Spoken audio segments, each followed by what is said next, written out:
زما د اړخه ټولې ثوابۍ ته مبارکي قبوله کړئ. دغه ما لیکلي دي په میسج مې اکبرجان استولی دی خو ما نه هېر شو بس. او ستا چې په مخ د زلفو تار پروت دی لکه سپین غر باندې خامار پروت دی. ستا چې په مخ د زلفو تار پروت دی لکه سپین غر باندې خامار پروت دی. او ته په پنځم ځل هم عمرې ته لاړې دا ستا په چم کې خوار نهار پروت دی. ډېره مننه. او مینس کې دا مزې د تورخم لرې کوي چې باچا خان په ننګرهار پروت دی.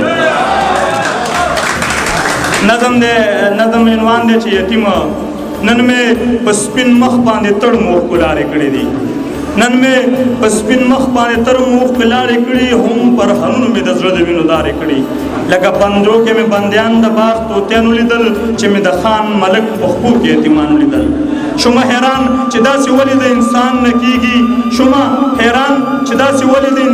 کېږي چې دومره ظلم او زیاتې د مسلمان نه کېږي.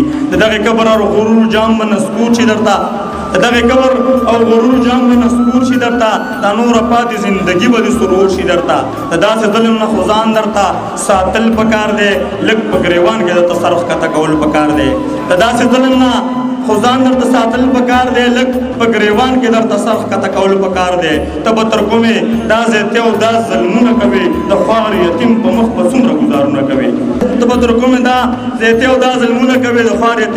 به څومره ګزارونه کوې. د خوار یتیم په مخ گزار په انسانیت گزار دی. دا خو د خدای په کائنات او محبت گزار دی. ډېره مننه. د خوار یتیم په مخ گزار په انسانیت گزار دی. دا خو د خدای په کائنات او محبت گزار دی. مړه دا ستا دومره ماشوم بچی هم شته و که نه د بل لپاره دې په زړه کې رحم شته و که نه. د دې خوارانو به بیا هلته څه حساب ورکوي. ورځ په محشر کې به الله ته څه جواب ورکوي.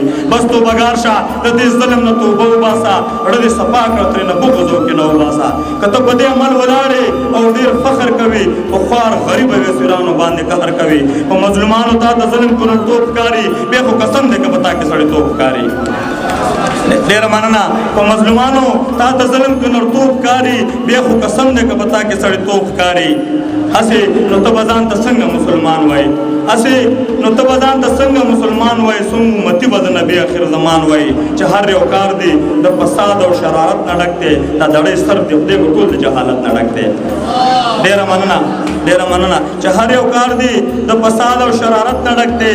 دا دړی سر د خدای ټول د جهالت نه ډک دی.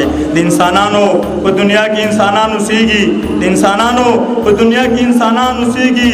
دا ظالمان پکې مخلوق د کم جهان اوسېږي. وای مستان چې لوی غضب په د انسان گزار کې خدایا ظالم باندې او تندر اسمان گزار کې توجه احساسات او جهان مننه.